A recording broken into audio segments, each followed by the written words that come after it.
Porque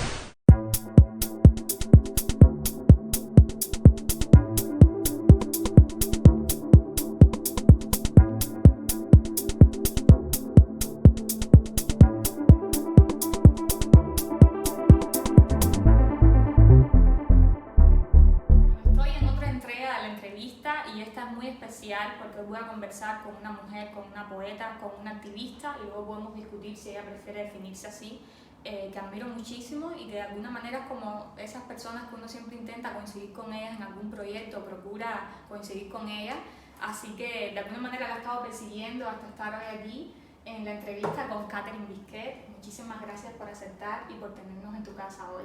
A mí y a Nachel, que está detrás de cámara. Gracias a ti. Bueno, tengo que empezar por el presente de alguna manera. Está muy próximo el estreno, la premiere, bueno, no es el estreno, pero sí es el estreno en Polonia de tu documental en San Isidro. Y hay una pregunta que cuando pienso en ese material audiovisual, cuando uno saca un material audiovisual de un proceso tan complicado como es un acuartelamiento, hay una pregunta que me viene a la cabeza, que es cómo surgió la idea de introducir una cámara en esa casa con esas personas y cómo funciona ese proceso de archivo de ese suceso para ti. Ya. Bueno, cuando estábamos dentro acuartelados, todo era un poco apresurado, ¿no? Tanto por el momento en el que estábamos viviendo, la situación que era de urgencia, porque había alguien preso, estábamos haciendo una protesta por eso, y no había como un tiempo para pensar en un producto final, en lo que iba a suceder, en qué iba a devenir eso. No teníamos ni la más puta idea de cómo íbamos a terminar, ¿no? Siempre, o sea, la premisa era como protestar por esa injusticia y que eso, o sea, y el fin de eso fuese la libertad de esa persona, ¿no? Entonces, no había como, o sea, yo no tenía como esa idea ya preconcebida de hacer algo con lo que estaba sucediendo, de hacer una obra con lo que estaba sucediendo. Eso nunca pasó por mi cabeza, creo que nunca pasó por la cabeza de nadie, o sea, no era un performance, no estábamos pensando en una obra de arte, no estábamos pensando en convertir eso en un producto artístico, ¿no? Y creo que ahí es yo creo que lo que marcó también como un parteaguas, ¿no? Como muchos artistas decidimos llegar al espacio cívico tal cual, como espacio cívico, a secas. Y dibujar un poco las fronteras entre el arte y lo cívico también. Porque muchas veces nos justificábamos detrás del performance, detrás de la obra artística, para hablar de lo político. Y aquí en este punto simplemente estábamos hablando de algo político. O sea, ya aquí las protestas, las huelgas, el acuartelamiento no era un hecho construido. O sea, fue algo simplemente fugaz, algo que pasó por la inconformidad de nosotros con lo que estaba pasando. Lo que pasó con la documentación de esto, había muchos periodistas ahí, estaba Esteban, estaba Eliana, y mucha gente reportaba, bueno, Michael, que tenía su página con cantidad de seguidores y estaba reportando también, porque Michael hacía un tipo de periodismo callejero espectacular. Luis también hacía directo, lo que bueno, Luis estaba en muy malas condiciones con la huelga. Y todo el mundo sacaba la información de distintas maneras. Yo también saqué mucha información, o sea, en redes sociales. También escribí algunos poemas, estaba Carlos Manuel, que también reportaba también desde adentro. Ana Meli escribió parte de textos también estando dentro del acuartelamiento. Y bueno, estábamos en contacto con medios de prensa y con todo lo que nos diera el chance de poder sacar la información de lo que estaba sucediendo adentro, ¿no? Yo entro a la cámara para hacer un pequeño material inmediato de entrevistas para ver cómo se estaba sintiendo la gente y también para darle otro tipo de visualidad, porque todo estaba saliendo en modo reporteril para redes sociales y era con el teléfono, el iPhone, lo que fuese, en el momento que estaba sucediendo las cosas, ¿no? Y entonces salía la información como un poco no deshumanizada, pero sí con otra intención de informar. Sí, con una urgencia que también hace Exacto. cosas más Entonces mi idea era recoger unas entrevistas que ya en cámara, o sea, de manera más analógico, iba a crear como una mayor intimidad y podía recoger las entrevistas de estos acuartelados, cómo se estaban sintiendo, por qué estaban en la protesta y tal. Y esto fue, una idea del Movimiento San Isidro, que estaba desde afuera todo el tiempo también en vilo por lo que estaba sucediendo. Me dijeron, Katia, haz un material donde puedas recoger las entrevistas para crear también como una mayor empatía, ¿no?, con lo que está sucediendo allá adentro. Entonces, bueno, yo recogí todas estas entrevistas. Se hizo Amistad de Cárdenas, también parte del Movimiento San Isidro, editó un material, o sea, donde salían estas entrevistas, algunos planos del lugar, y salió como en ese mismo tiempo, ¿no? Y yo, bueno, me quedé con todas esas imágenes, me quedé con toda con ese archivo que era súper valioso. ¿Pudiste viajar, o sea, luego en tu destino? Lo que sucedió con la cámara, o sea, ya esto es otra parte, ¿no? Porque bueno, yo entro a la cámara al acuartelamiento porque, las personas que entraban a alimentación, a los que no estaban haciendo la huelga, también podían entrar como, no sé, cosas de aseo. Un gran amigo que estaba en ese momento como entrándonos las cosas que necesitábamos. Yo le pido que me entre en la cámara porque iba a hacer este material.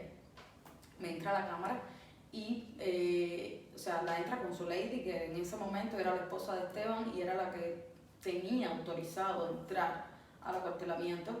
Y ellos confiaban en ella, primero, bueno, porque era familia de Esteban y porque era madre de 2 hijas, que de alguna manera eso les daba la garantía de que no se iba a acuartelar en ese tiempo, ¿no? Entonces entraban los alimentos, las cosas, el aseo, y en ese momento yo aproveché para que me entrara a la cámara y luego la sacaba cuando ella volvía a salir. O sea que tenía un margen de tiempo muy corto para filmar las entrevistas y algunos planos del lugar. Entonces, creo que filmé por dos noches, por dos días, ese material que recogí, y ya como la tercera vez yo decido quedarme con la cámara para poder hacer planos de noche, y fue la misma noche que entró la seguridad del Estado. Entonces fue cuando pude captar ese momento en que entra la seguridad del Estado. Estaba con la cámara, la tenía en la mano, y en ese momento se arma todo el movimiento alrededor de damas de la casa, y sabemos que van a entrar. Entonces estábamos dentro esperando a que la seguridad del Estado hiciera lo que hizo finalmente, ¿no?, que fue romper la puerta, entrar y sacarnos.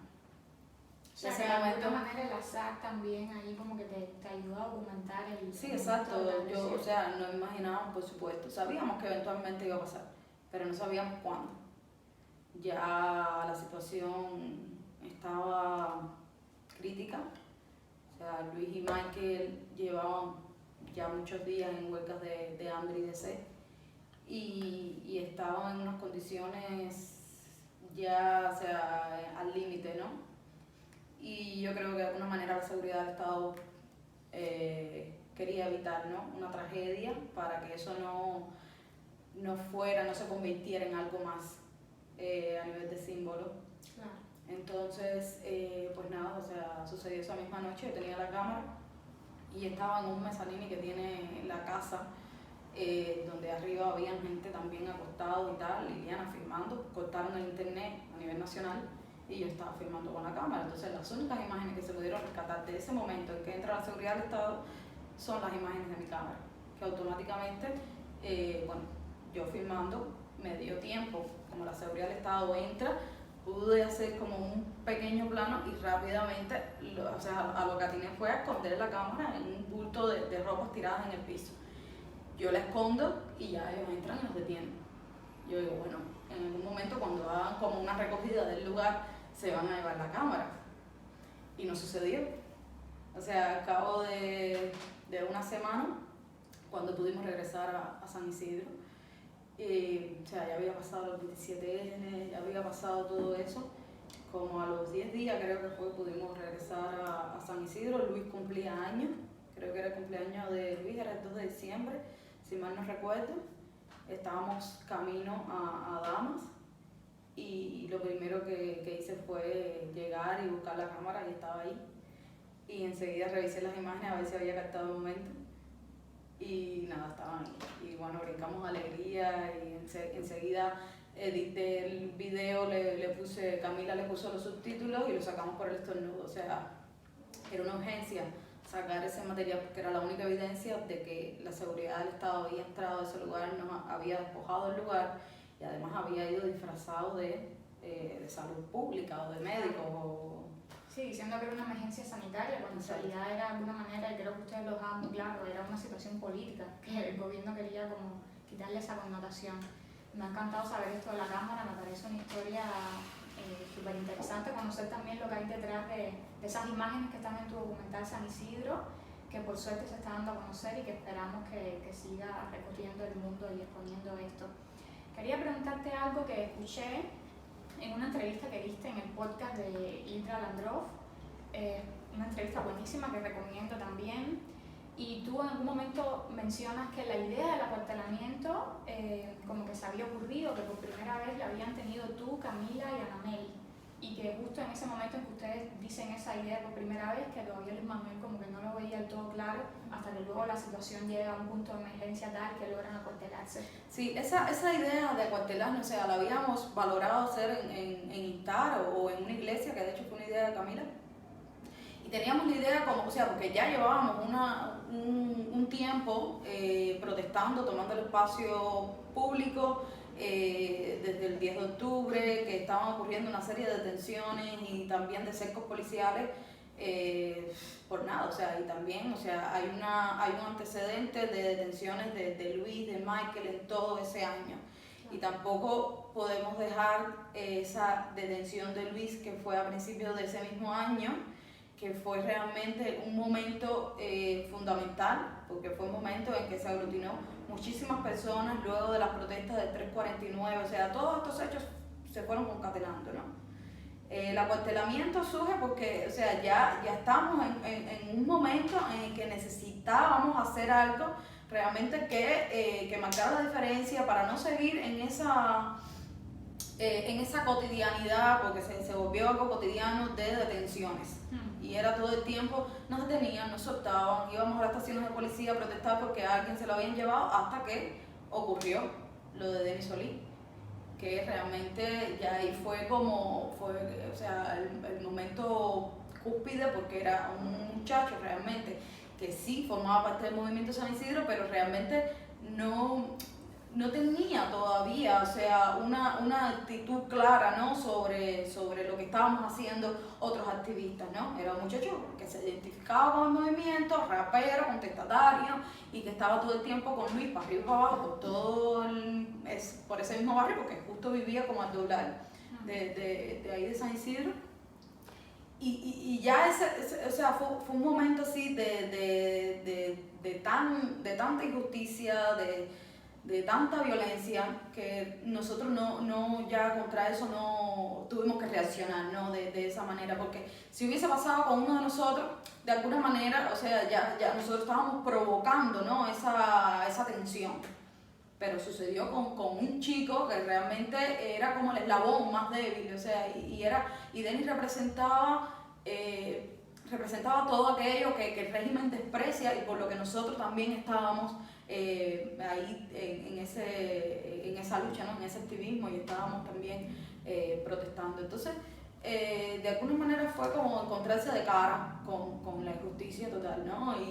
Y fue ya el punto, ya la gota que rebasó la copa. Entonces, sí, yo creo que el régimen sabía que se iba a ser un detonador importante en ustedes. Yo creo que sí, lo hizo en un principio como escarmiento, para también alertar al barrio de San Isidro lo que significaba relacionarse con el movimiento San Isidro, porque al final Luis estaba en una comunidad, o sea, era su barrio, era su casa, sus vecinos, todos iban a su casa, hacían fiestas, se relacionaba con todos los vecinos, se ayudaban entre sí, o sea, Luis había creado también una comunidad alrededor del barrio San Isidro.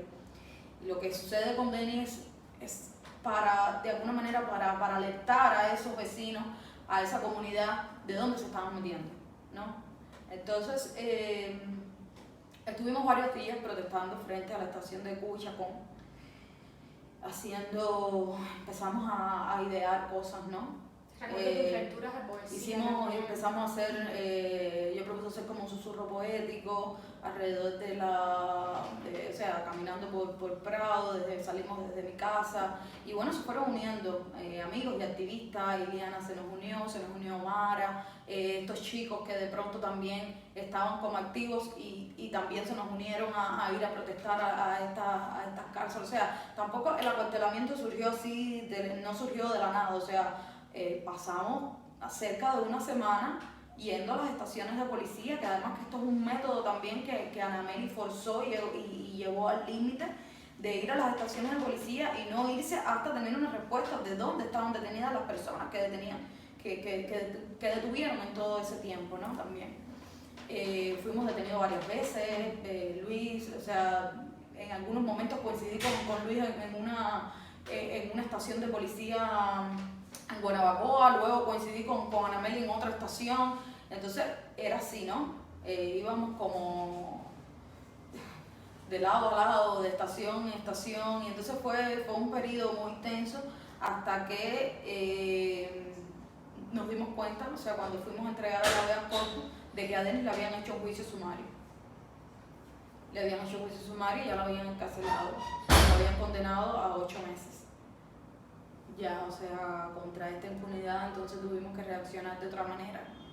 Sí, hay algo que tú explicas muy bien y que a mí me parece una cosa muy radical, que creo que te escuché decir que ustedes habían llegado a un límite, y creo que el pueblo cubano en general también ha llegado a un límite en que nos han despropiado de tantas cosas, del espacio público, de la libertad de expresión, que hay un momento que uno se restringe a su propio cuerpo. Y yo creo que eso está relacionado con el acuartelamiento también, con el encierro, con las huelgas de hambre. Entonces justo te iba a preguntar, y es una pregunta un poco difícil de elaborar para mí, me puedes decir si estoy equivocada, pero yo creo que tú lograste encontrar o expusiste un límite, una frontera muy, muy complicada entre el arte y el activismo. Me gustaría saber si te consideras activista y si ese hecho de que tú hayas ejercido el activismo desde la poesía, porque yo recuerdo que tú dejabas muy claro que tú no eres artista visual, que no eras una persona a ser directa, que tu lenguaje era la poesía. También esa dimensión política de lo que significa en un régimen totalitario hacer poesía desde la libertad.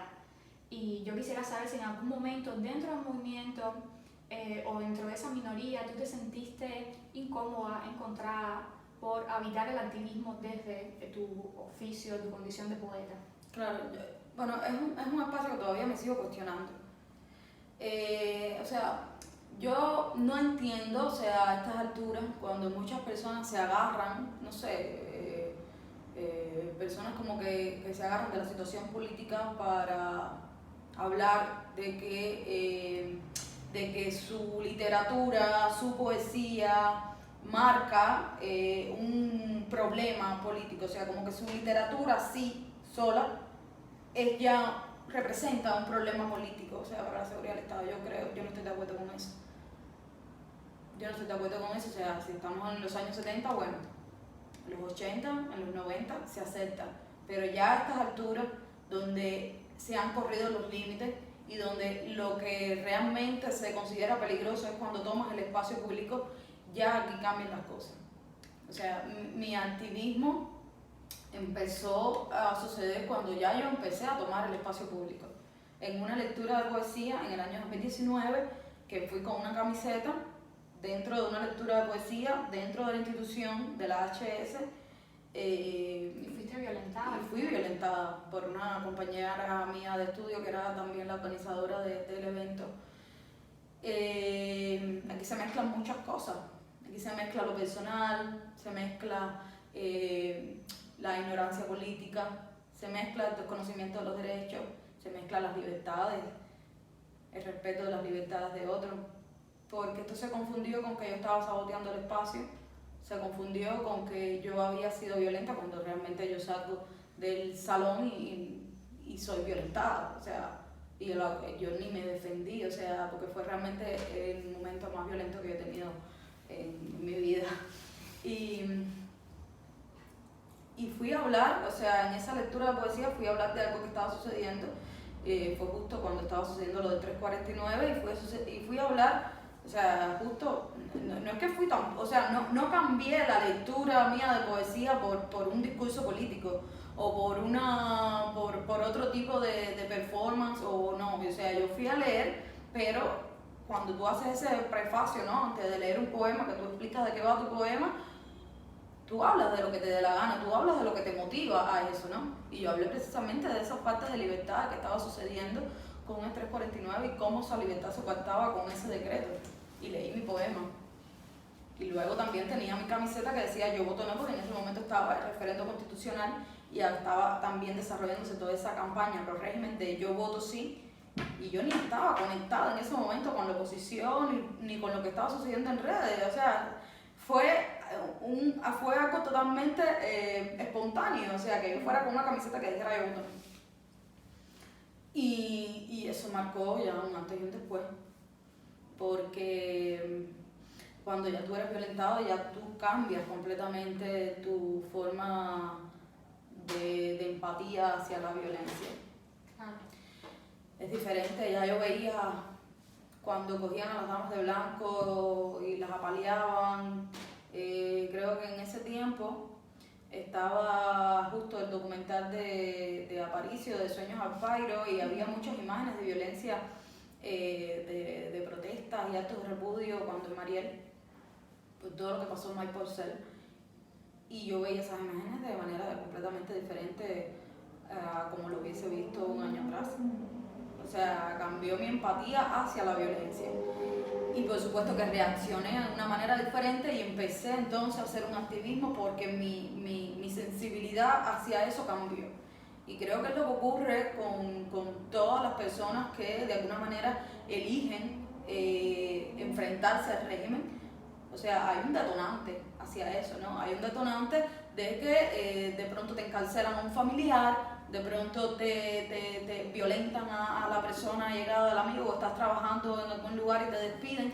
Y aquí, o sea, son cosas diferentes que personas por motivos diferentes se van solidarizando con otras y se va creando toda esa red de empatía y de solidaridad. Y justo eso fue lo que pasó con el 349. O sea, que se rompieron muchas barreras entre la intelectualidad, lo que era el arte, lo que estaba establecido como el arte, a este arte underground, este arte marginalizado, y todo esto se empezó a unir. Y eso yo creo que fue realmente, o sea, todo ese cambio, todas esas barreras desdibujadas, toda esa red de solidaridad, toda esa conexión.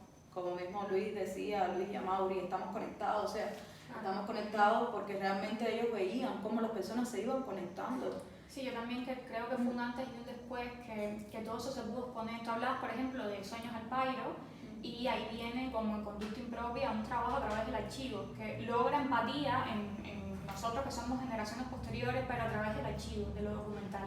Y yo creo que el proceso del acuartelamiento fue un parteaguas porque estaba sucediendo en tiempo real. O sea, era imposible, había que ser muy frío, muy cínico verdaderamente para que las personas que le llegaran esas imágenes no empatizaran con eso. O sea, era un sufrimiento que estaba ocurriendo ahí. Yo tengo muy fresco imágenes tuyas siendo violentada, y es algo que es muy fuerte porque luego nosotros te conocí después de tu exilio y era muy fuerte para mí como ver a la persona y tenía muy fresco todos esos recuerdos de verte violentada. Esto va a parecer retórico, pero ¿qué edad tienes ahora, Catherine Bisquet? 31. Catherine, yo creo que tú has pasado desde el punto de vista biográfico, esto mismo estamos haciendo en esta conversación, hemos hecho varias referencias a la violencia.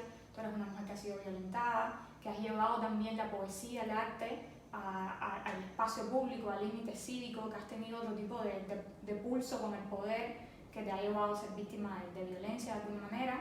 Entonces yo quería preguntarte por algo que se da mucho en la intelectualidad, en los artistas cubanos que han sido forzados al destierro, al exilio, y quería preguntarte un poco por el tema de la salud mental, o si has tenido algún punto luego de tu exilio, ¿te has planteado alguna vez tener lo que se llama un exilio político, como distanciarte del tema Cuba, tomarte una pausa rotunda de eso?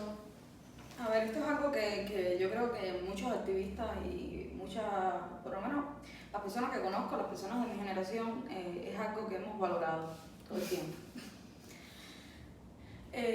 Nosotros teníamos algo como una muletilla ya, o sea, dentro cuando estábamos en el momento caliente, ¿no?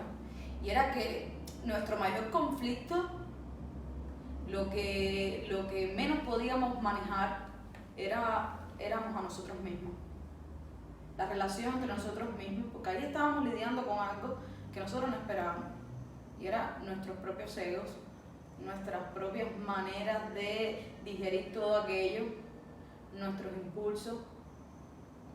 Y entonces encima, bueno, teníamos una relación muy estrecha porque muchos éramos amigos y entonces de pronto estábamos en una situación extrema y teniendo todos estos encuentros, ¿no? De personalidades fuertes, de artistas además, entonces era sumamente complejo. O sea, nosotros decíamos que bueno, nuestro mayor problema no era la seguridad del Estado, éramos nosotros mismos. Yo creo que parte también de que todo se diluyera también.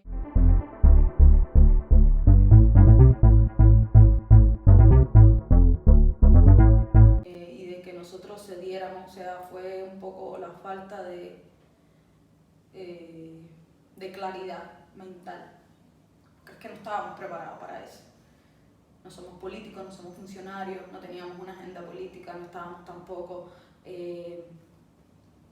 realmente como estrategas, ¿no? No había referencia próxima. No había referencia tampoco. Entonces, un poco era improvisando, ¿no? Improvisando en la marcha, ¿no? De lo que sucedía. Por supuesto, en esos intervalos, uno se deprimía, el otro se fajaba con el otro trataba de imponerse sobre el otro lideraba sobre otro se molestaba porque había malos entendidos y era realmente un caos dentro del mismo caos para ponerse de acuerdo y poder hacer cosas y poder ser proactivo. Yo creo que lo hicimos bastante bien en ese tiempo.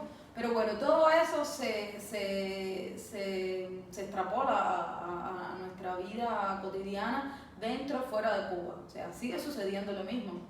Sigue sucediendo porque es que seguimos siendo exactamente los mismos. Y dentro de esa misma, o sea, uno está tratando de entenderse más justo a esta edad, o sea, pasando de los 20 a los 30, uno está todavía madurando y está tratando de hacer su carrera y tratando de lidiar con su propia cabeza que ya es demasiado heavy. Y pasa exactamente lo mismo, o sea, pasa ese desencuentro, ¿no? Entre el ego, el trabajo, las cosas que uno debe hacer, las responsabilidades y las cosas que uno además se sobrecarga porque piensa que tiene esas responsabilidades y que no es así. Y nosotros hemos tenido que lidiar, por ejemplo, con la culpa de tener amigos presos en Cuba y de sentirnos culpables porque los abandonamos. Muchos nos sentimos así.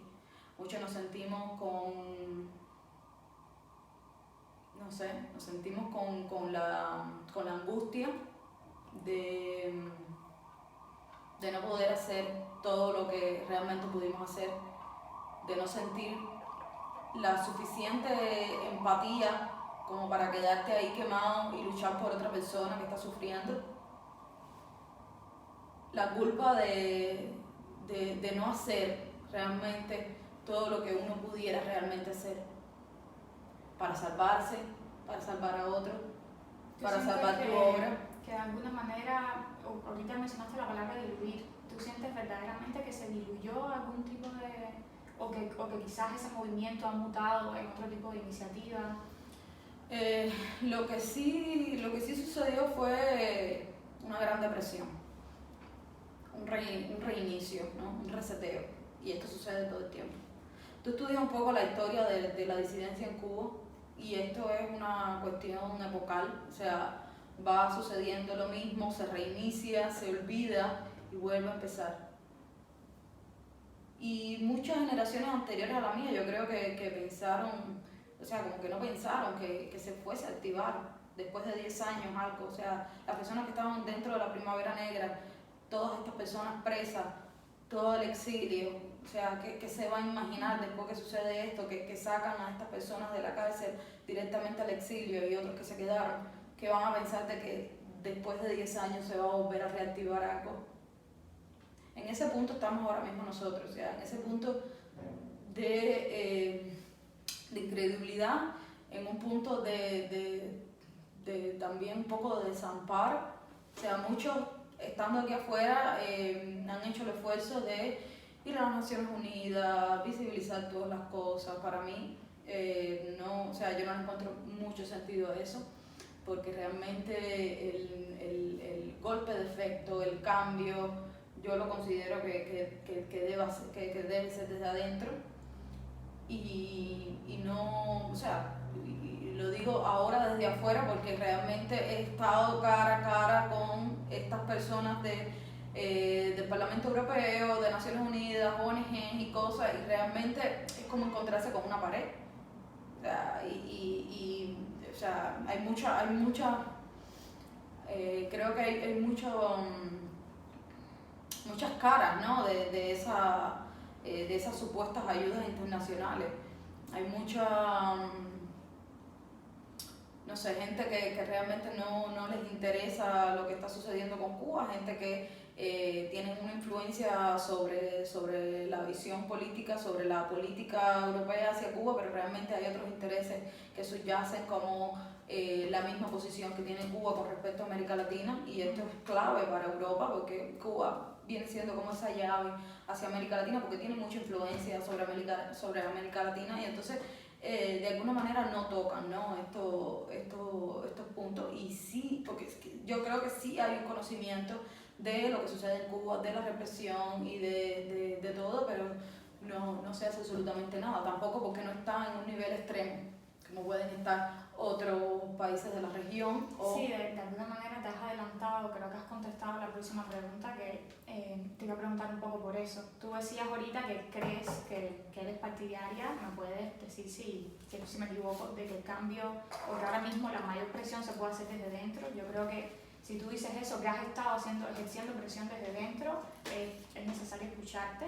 Y quería preguntarte si sientes, ahora que has visto el tema Cuba, o cómo se recepciona el tema Cuba desde fuera, que de alguna manera hay cierta complicidad, si podemos decir, en que se continúe ese status quo del régimen de La Habana y de, no sé, no eres la primera que ha estado en este espacio y que me dice que siente que hay como cierta conveniencia entre acá en Madrid y Latinoamérica en que Cuba continúe siendo lo que es. Y que no haya un cambio real en eso. ¿Has sentido eso desde la mirada que tienes sobre Cuba en Europa?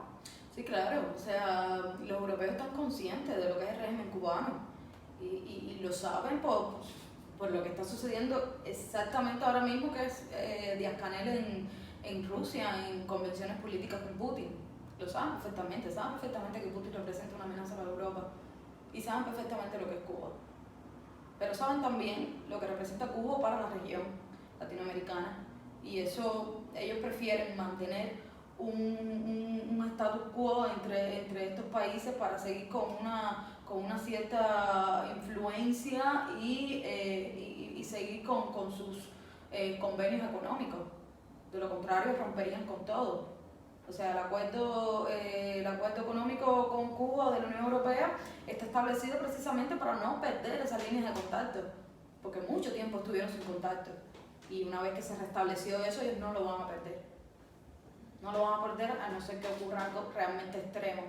Pero toda esta política de respeto a los derechos humanos por encima de lo económico, o sea, es completamente falso.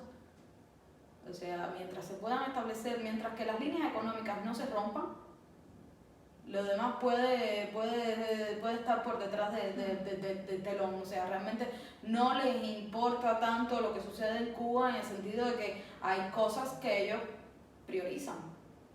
Y eso está. Y cuando vas allí o sea, y le llevas un mamotreto de papeles con todos los presos políticos, con sus nombres, con sus causas, con todo, además el antecedente de prisioneros políticos que hay en Cuba desde los 60, que esto no es algo que se viene haciendo ahora, esto es algo que está desde los años 60.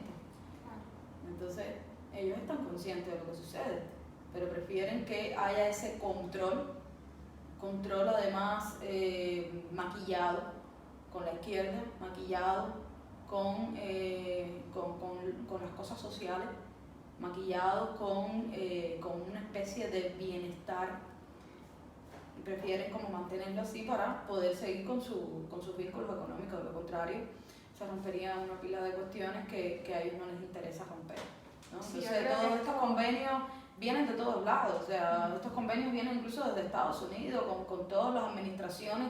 Cuando vienen las administraciones demócratas, o sea, se reactivan estas zonas de comunicación y vuelven un poco a echar de lado por lo que se ha luchado, por lo que se ha tratado de correr los límites. Entonces, como te das cuenta que al final, o sea, hay unos convenios políticos detrás de la mesa que a los que uno no tiene acceso, y uno sigue siendo el conejillo de India de la política mundial. Los activistas siguen siendo los conejillos de India de la política mundial, y lo que le queda a los activistas es su propia individualidad, su propia alma, o sea, como activistas, como ciudadanos, como el pueblo real. Por eso me jode mucho cuando activistas o grupos de activistas que de pronto devinieron en organizaciones más grandes, como el caso de Black Lives Matter, que de pronto se convirtió en una organización mucho más grande, de pronto apoya a un gobierno.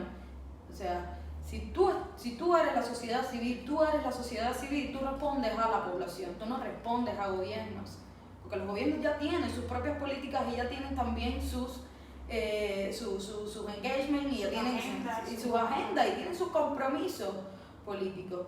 Que Cuba tenga un compromiso con la agenda de la izquierda no lo hace ser de izquierda, no lo hace ser pro causas sociales. Entonces, el hecho de que este grupo de activistas se apoyen al gobierno de Cuba porque cumple esta agenda, ya tú dejas de ser un grupo de activistas, ya tú dejas de ser un grupo de la sociedad civil, ya tú dejas de ser eso, porque ya tú estás aprovechando esos convenios de agenda y estás también apoyando tu agenda, tu propia agenda. Y realmente ya aquí, o sea, se rompen muchas cosas, y no pasa con Black Lives Matter, pasan con muchos grupos de activismo también en los Estados Unidos, ¿no? Y ha sucedido siempre, y con grupos de activismo aquí también en Europa, grupos feministas de Europa apoyando al gobierno cubano. Eso también te iba a preguntar, por artista, por poeta, ¿tú te consideras una mujer feminista? Sí, claro.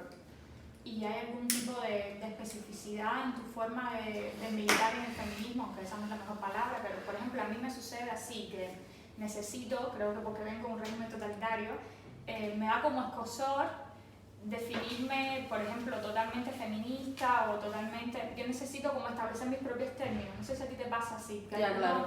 Mira, yo soy feminista, yo creo que desde que mi madre se divorció de mi padre y empezó a tener 3 trabajos para mantenernos a mí y a mi hermano. Y, o sea, es un concepto que ya yo, o sea, no es un concepto que manejo teóricamente o académicamente, pero lo manejo en la vida diaria, o sea, desde que nací. Y mi mamá me forjó con este carácter, con esta manera, este clic que hace en tu cabeza de tú defenderte, de tú poner tus derechos por encima, desde que yo tengo uso de razón. O sea, mi madre me crió de esa manera. Y mi madre no se proclama feminista, ni mucho menos, aunque lo es. O sea, y creo que aquí, o sea, ya nombrar las cosas, bueno, te da como una profundidad más en las cuestiones, y también te llena de matices, ¿no? También, porque hay muchos tipos de feminismo, hay muchas formas de ver el feminismo también, pero yo lo llevo muy a la práctica.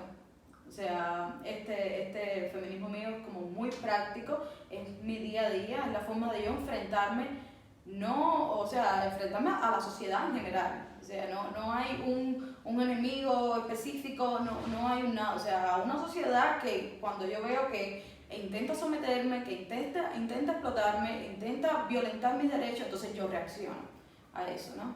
Pero se trata absolutamente de todo, de la vida en general, ¿no? Y es una postura, yo creo de vivir con dignidad, ¿no? Y de mantenerse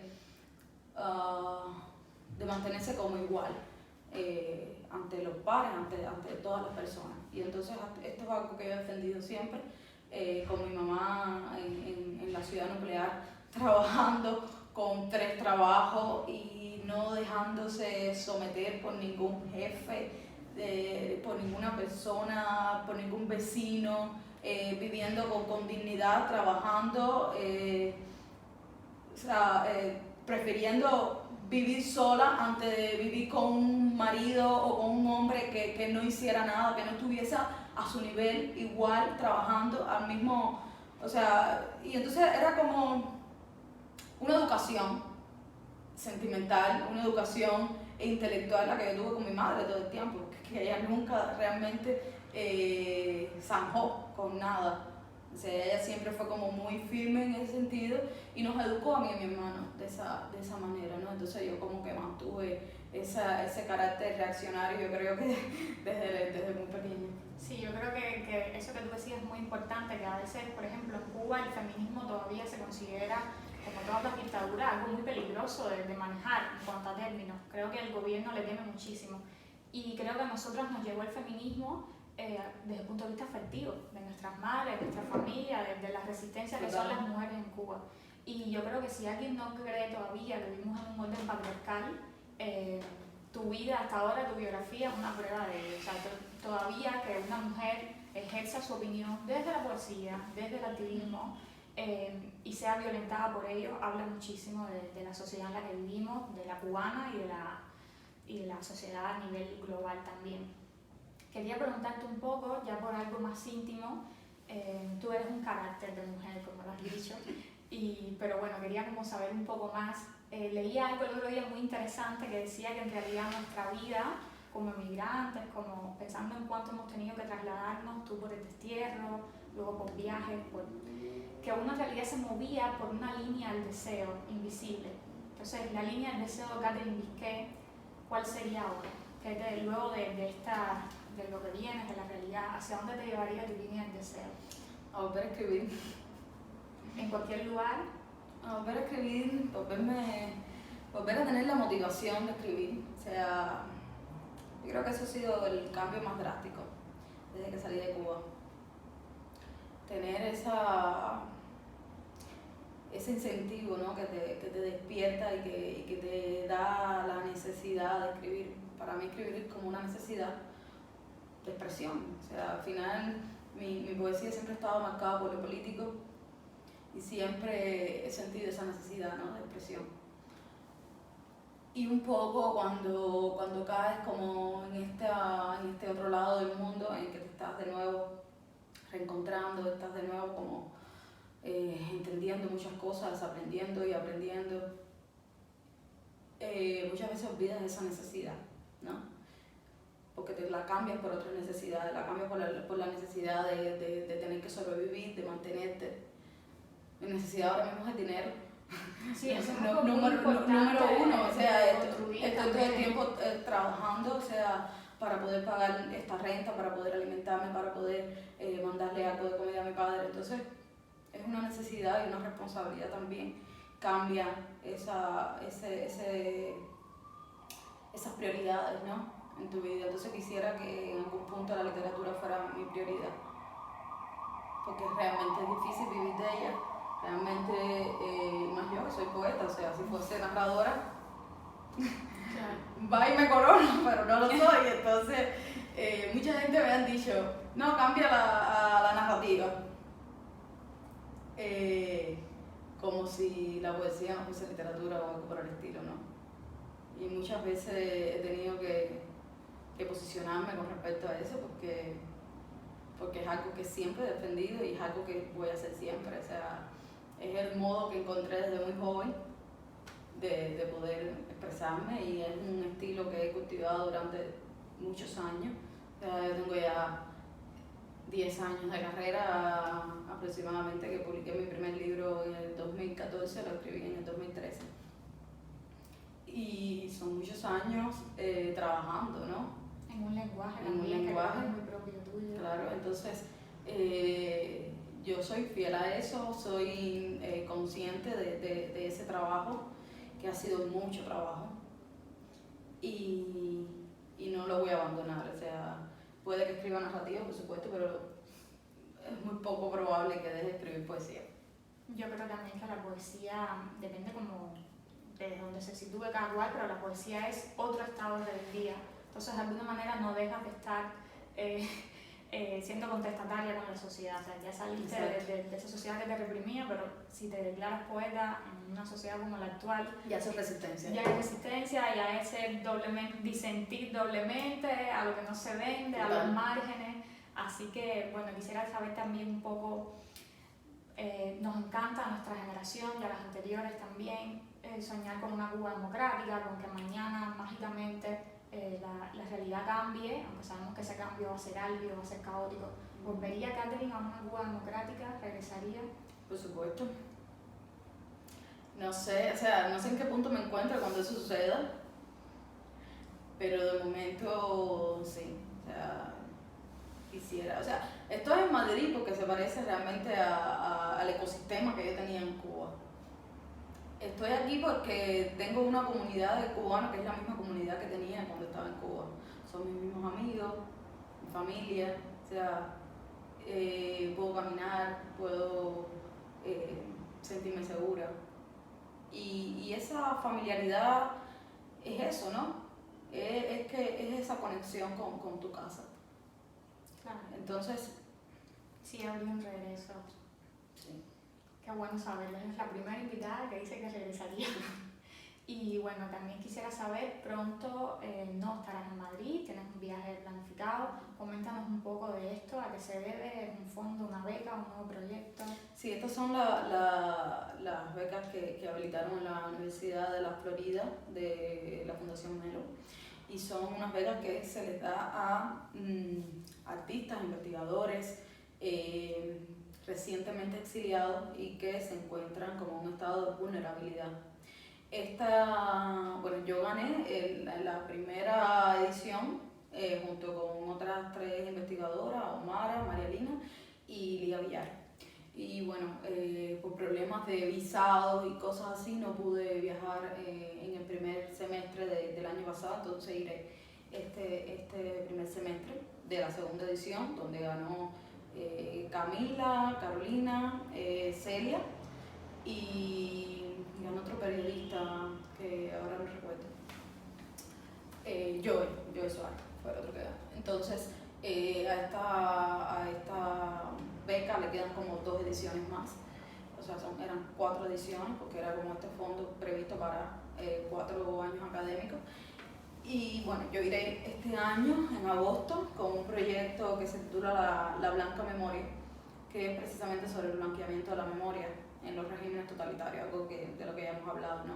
De esa activación que sucede cada cierto periodo de tiempo en que se olvida todo lo que ha sucedido, se blanquea, además, o sea, yo creo que hay 2 factores importantes, ¿no? El blanqueamiento de la narrativa oficialista, pero también la mala memoria, o sea, de las mismas personas, ¿no? Entonces aquí hay muchos matices con la pérdida de memoria, con el blanqueamiento de memoria también, porque si por supuesto tuviésemos un sistema, un estado donde se preocupara por restablecer la memoria, ya serían otras cosas, ¿no?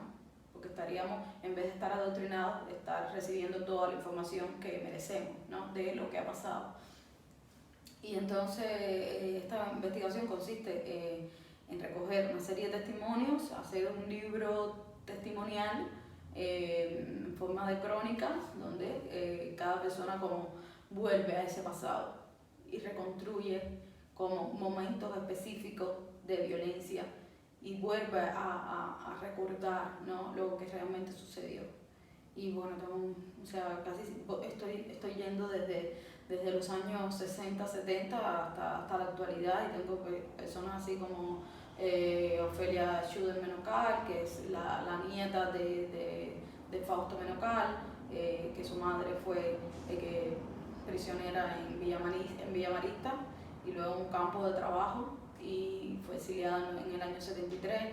Y bueno, otras personas que uno fue hijo de alguien que estuvo en el directorio revolucionario, otro, bueno, en fin, o sea, son como muchos personajes que de alguna manera desde muy pequeños estuvieron involucrados, ¿no? Estuvieron ahí en un nicho conflictivo con el poder y fueron desterrados de Cuba, le expropiaron sus casas, sus pertenencias y sufrieron, ¿no?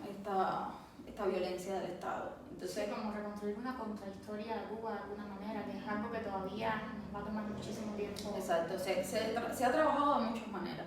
Mucha gente, bueno, se han hecho películas, también, esto no es algo que yo esté descubriendo, ni mucho menos, pero es algo más. Es otro testimonio de lo que verdaderamente ha sucedido, ¿no? Las historias de las propias personas. Tampoco yo voy a convertir ese libro en otro gran relato, porque mi idea no es ir en contra de lo megalómano, de lo de contar la cultura, la patria, esos términos como que yo les tengo como un poco de fobia. Y entonces mi idea es como humanizar esa historia, ¿no? Ir a lo particular, ir a esas historias individuales, y eso mismo va a entretejer una propia narrativa, que al final es la narrativa de esas personas, ¿no?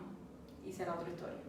Yo creo que sí es muy complicado esto de definir estéticas, pero yo creo que tú tienes en tu poesía también, que es muy autorreferencial, y en tus pretensiones con el cine, que creo que son muy experimentales y por eso se agradecen también en el lugar que lo haces, que justamente estás apostando por el individuo, y la gente puede no entenderlo en un momento en que la sociedad lo que quiere es unirse, el mundo quiere ser una gran aldea global, y yo creo que los cubanos estamos en otro sitio. Hemos sido tanto tiempo un bloque, una unidad, que tenemos mucha necesidad de defender el individuo, y yo creo que tú como mujer eres un testimonio que cada vez que lo devuelvas, ya sea en poesía, en cine, bueno, estuviste en mi primera performance acá en Madrid, yo pensé el testimonio que tiene que estar para develar ese otro lado de Cuba tiene que ser el de Catherine Bisquet. No sé si podamos poner algún fragmento por aquí, pero es algo que atesoro con mucho cariño, y yo creo que como sea que devuelvas eso, o sea, tu activismo ha mutado también. Yo creo que en el activismo, ya está escrito y dicho por activistas,